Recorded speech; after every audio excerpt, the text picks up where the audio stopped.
Hello guys and welcome back to my channel aspiring English. पिछले video तक हमने past tense के 3 types cover कर लिए थे। ओके, अभी जो रिमेनिंग टाइप था वो आज हम सीखेंगे। वो है पास्ट परफेक्ट कंटिन्यूअस टेंस।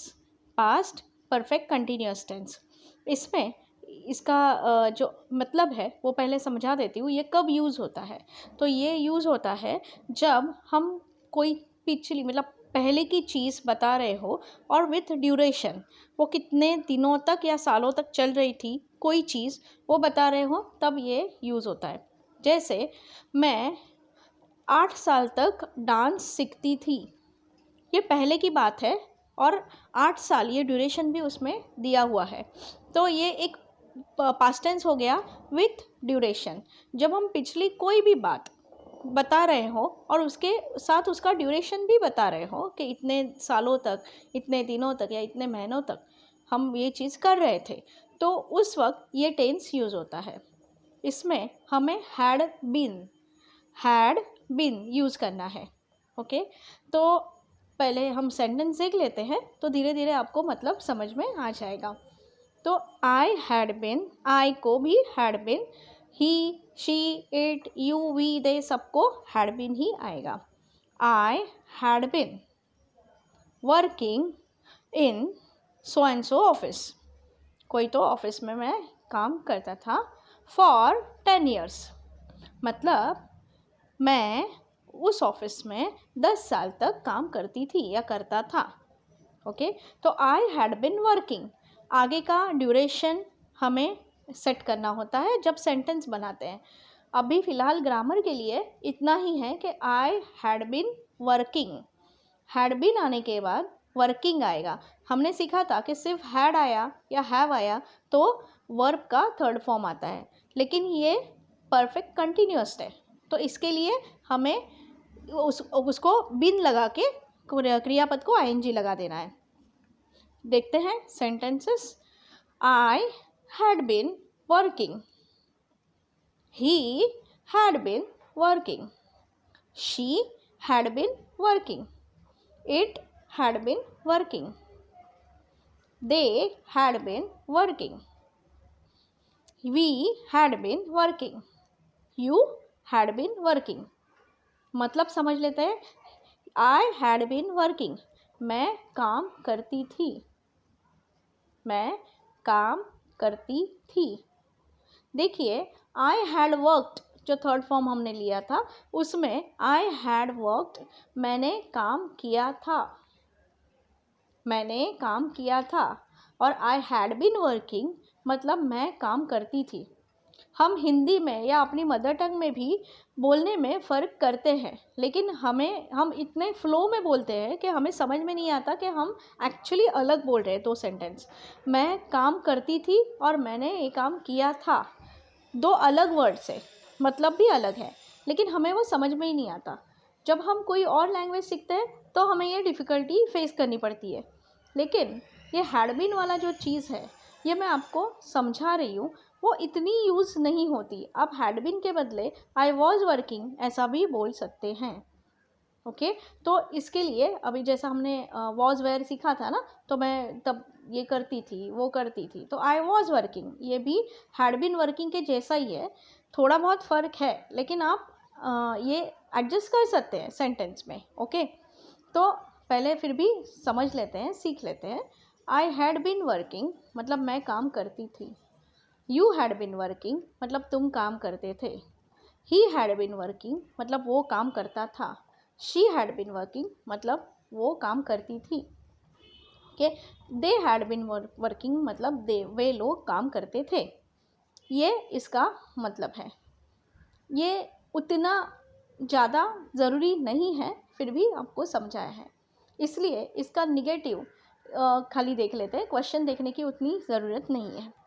तो I had been working, I had not been working, I had not been working, had been के बीच में नॉट रख देना है, बाकी सबको भी सेम ही है। He had been working, he had not been working, वो काम नहीं करता था उस समय, उन 10 सालों में वो काम नहीं करता था। ऐसा कुछ अगर कहना हो तो ये यूज़ होता है।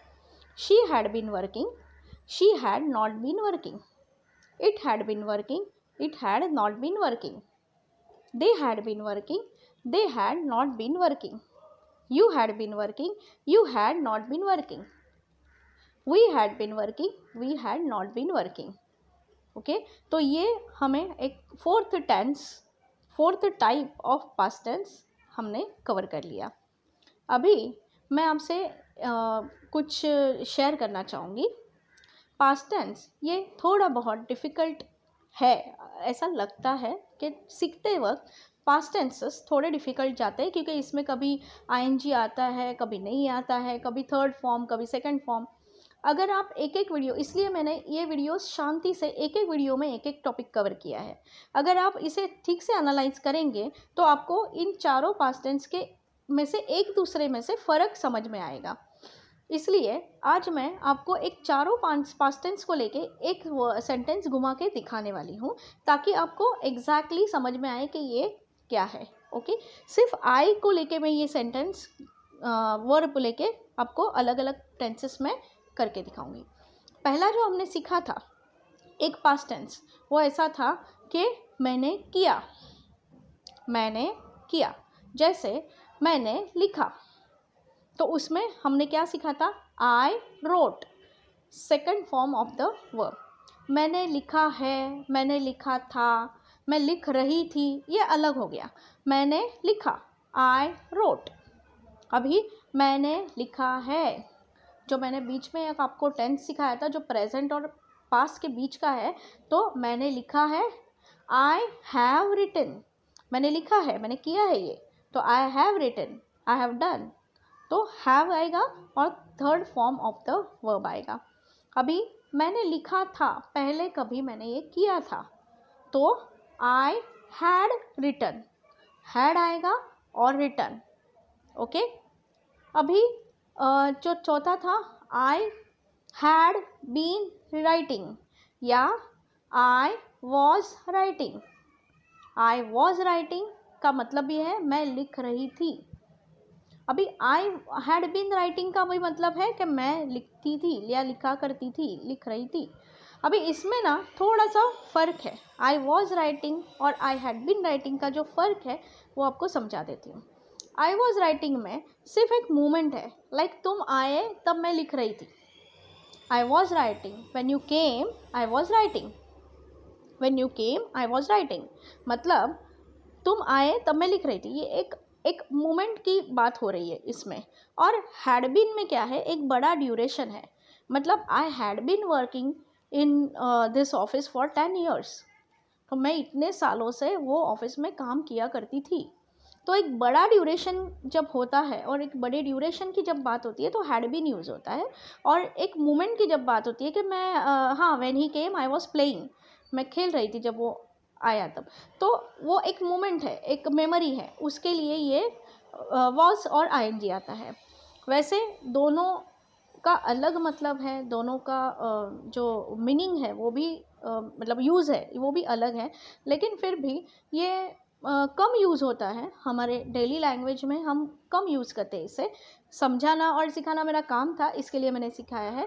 बाकी आप बाकी जो पास्ट टेंस के टाइप्स है उस पर ज़्यादा ध्यान दीजिए, क्योंकि वो ज़्यादा यूज़ होते हैं। जैसा मैंने कहा कि सेकंड फॉर्म वाला वो, फिर हैव वाला और हैड वाला, नॉर्मल हैव हैड है थर्ड फॉर्म वाला वो, ये वाले कम यूज़ होते हैं, लेकिन यू शुड नो इट, आपको पता होना चाहिए, इसके लिए ये दिया है।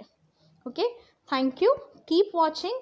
और ज़रूर कोई सजेशन हो, कोई क्वेरी हो तो ज़रूर कमेंट बॉक्स में आप लिख सकते हैं। आपके कमेंट का जवाब ज़रूर दूंगी मैं, and I will wait for your comments. Okay, thank you again, thank you so much.